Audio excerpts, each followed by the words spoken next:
The failure to prepare could allow the next epidemic to be dramatically more devastating than Ebola.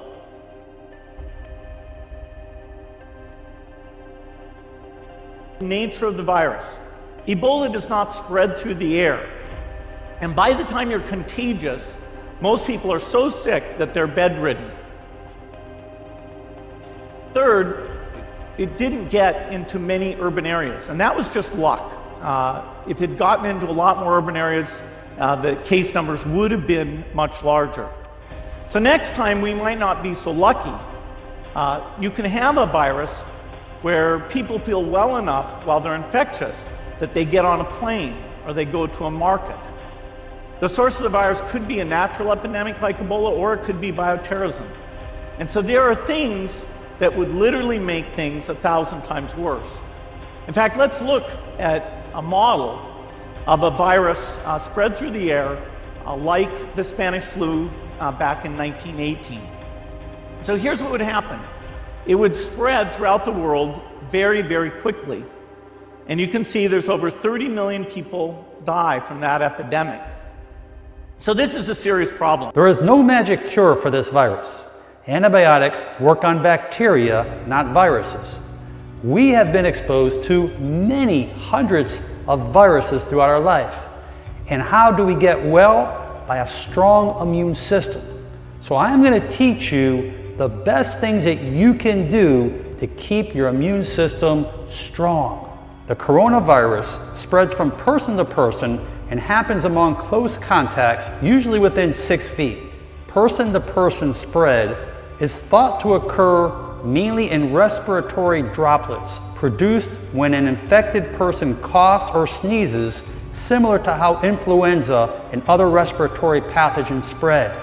So if it's this virus or any other virus, we need to take precautions to prevent the spread of these infectious viruses that can affect our health. I'm going to explain things that you must do to keep yourself healthy. You want to wash your hands often with soap and water for at least 20 seconds, especially after going to the bathroom, before eating, and after blowing your nose, coughing, or sneezing. If soap and water are not readily available, use an alcohol-based hand sanitizer with at least 60% alcohol. Always wash your hands with soap and water if your hands are visibly dirty. Avoid touching your eyes, nose, and mouth with unwashed hands. Avoid close contact with people who are sick. Stay home when you are sick. Cover your cough or sneeze with a tissue and then throw the tissue in the trash. Clean and disinfect frequently touched objects and surfaces using a regular household cleaning spray or wipe. We can't stop the outbreaks with quarantine or travel restrictions. That's everybody's first impulse. Let's stop the people from moving. Let's stop this outbreak from happening. But the fact is, it's really hard to get a good quarantine in place. It's really hard to set up travel restrictions. Even the countries that have made serious investments in public health, like the US and South Korea, can't get that kind of restriction in place fast enough to actually stop an outbreak instantly. There's logistical reasons for that, and there's medical reasons. If you look at COVID-19, right now, it seems like it could have a period where you're infected and show no symptoms that's as long as 24 days. So people are walking around with this virus showing no signs. They're not going to get quarantined. Nobody knows they need quarantining. There's also some real costs to quarantine and to travel restrictions. Humans are social animals, and they resist when you try to hold them into place and when you try to separate them. So I think this should absolutely be a priority. There's no need to panic. We don't have to hoard cans of spaghetti or go down into the basement, but we need to get going because time is not on our side. In fact, if there's one positive thing that can come out of the Ebola epidemic, it's that it can serve as an early warning, a wake-up call to get ready. If we start now, we can be ready. COVID-19 is going to be a huge burden on health systems. I'm not going to talk about death rates in this talk because frankly, nobody can agree on the COVID-19 death rates right now. But one number we can agree on is that about 20% of people infected with COVID-19 are going to need hospitalization. Our US medical system can just barely cope with that. But what's going to happen in Mexico? COVID-19 has also revealed some real weaknesses in our global health supply chains.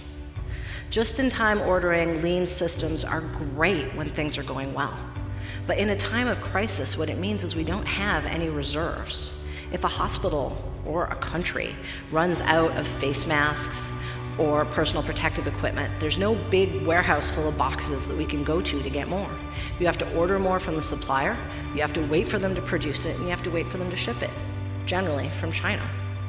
That's a time lag at a time when it's most important to move quickly of the situation and the way they expect the virus to move. I want to close here with some personal advice. Wash your hands. Wash your hands a lot.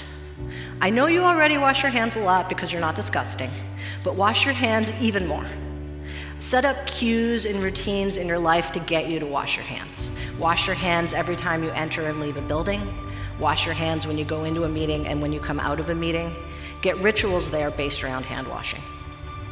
Sanitize your phone. You touch that phone with your dirty, unwashed hands all the time. I know you take it into the bathroom with you. Your immune system health depends on the lifestyle choices that you make every day. By supporting your body's own natural ability to defend itself against pathogens, you will not only have resistance to colds and flus, but to other infectious illness that comes your way.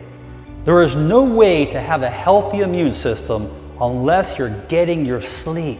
Those that don't get enough sleep are more likely to get sick after being exposed to a virus. Lack of sleep can also affect how fast you recover if you do get sick. We're not ready for the next epidemic. Let's look at Ebola. I'm sure all of you read about it in the newspaper. Lots of tough challenges. I followed it carefully through the case analysis tools we use to track polio eradication. And as you look at what went on, the problem wasn't that there was a system that didn't work well enough.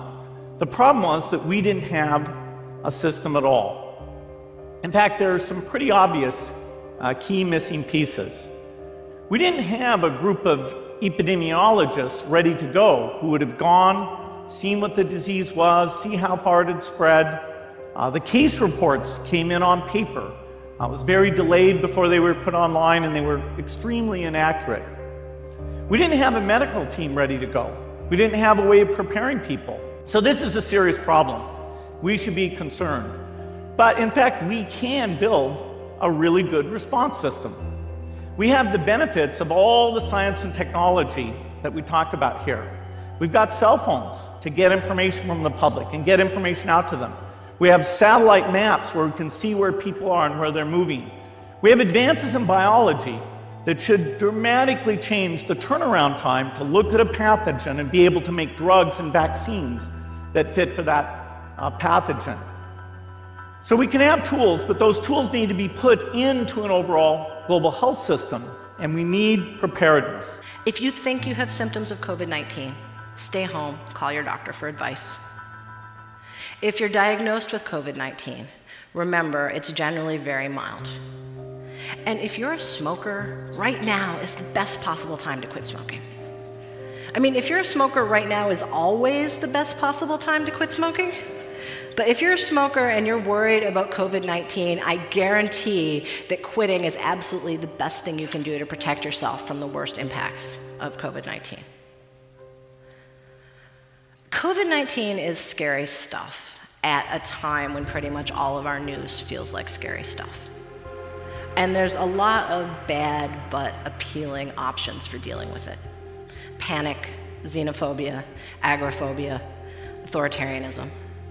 Oversimplified lies that make us think that hate and fury and loneliness are the solution to outbreaks. But they're not. They just make us less prepared. Weakening our immune system. One of the greatest gifts that was given to all of us is the ability to do deep breathing exercises, something that everyone needs to do daily. This will kick in our parasympathetic system. This will strengthen our immune system. Box breathing, practiced by the Navy SEALs, has been proven to reduce stress and anxiety, as well as building your immune system. We saw in the Ebola outbreak that as soon as you put a quarantine in place, people start trying to evade it. Individual patients, if they know there's a strict quarantine protocol, may not go for health care because they're afraid of the medical system or they can't afford care and they don't want to be separated from their family and friends. Politicians, government officials, when they know that they're going to get quarantined if they talk about outbreaks and cases, may conceal real information for fear of triggering a quarantine protocol. And of course, these kinds of evasions and dishonesty are exactly what it makes it so difficult to track a disease outbreak. There is lots of anxiety and panic going around worldwide because of this coronavirus, the main symptoms being shortness of breath, coughing, and fever. Before symptoms can even arise, it may be 2 days up to 14 days, as investigation is still underway. But you are going to learn something very favorable and positive in this video for you and your family. My mission is to give you the tools to take away the anxiety so you and your loved ones can relax and enjoy life. Today, the greatest risk of global catastrophe doesn't look like this. Instead, it looks like this. If anything kills over 10 million people in the next few decades, it's most likely to be a highly infectious virus rather than a war. Not missiles, but microbes.